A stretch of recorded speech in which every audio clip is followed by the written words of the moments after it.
Bruce. Gene, Bruce Ryan. how are you, buddy? Bruce is a veteran in this business. I guess you've got the whitest hair on the panel.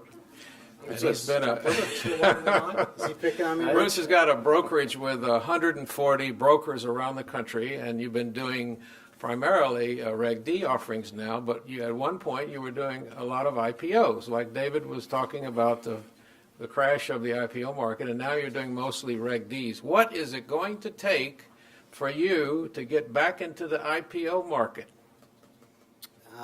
Well, as you know, Gene, over the last couple of years, since this crowdfunding business has, come to the fore, we have been trying to investigate what the ingredients are that would make this work.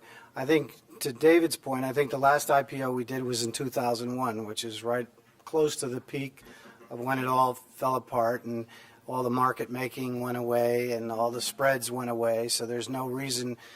It's just not profitable to be in that business. So where we stand today is we have been researching and trying to find that key ingredient, which is really the affinity group that's going to make an IPO work on the internet. And we can talk about. Now tell me, why would an affinity group make a difference? Well, you going to sell stock to a group of people that you know already or something? Well, you're going to change the way it's done from the salesman who's making the call to try to raise $50 million, or maybe it's a $20 million IPO.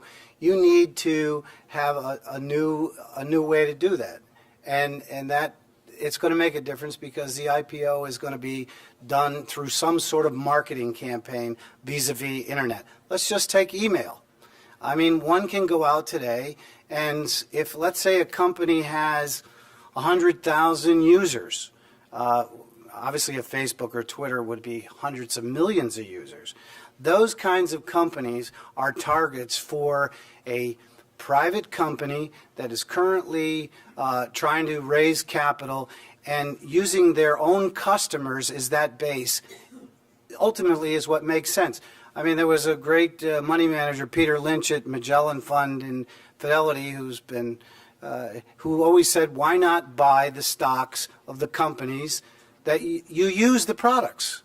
So this is something that really does exist today, and we have identified a few companies, I don't want to mention any names, that we're, for example, currently doing C round financing for as private capital.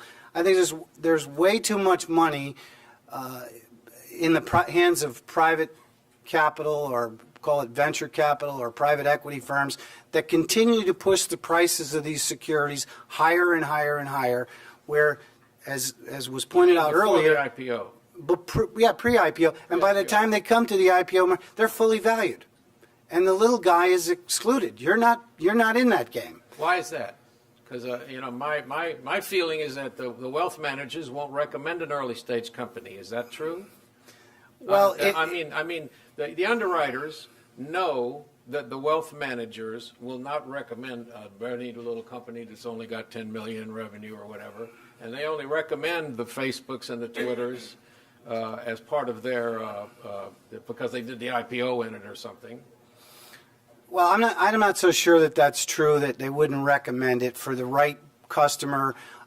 See, there's another issue. David Wield pointed out very aptly that who are the buyers in these IPOs? Today's buyers are all institutions.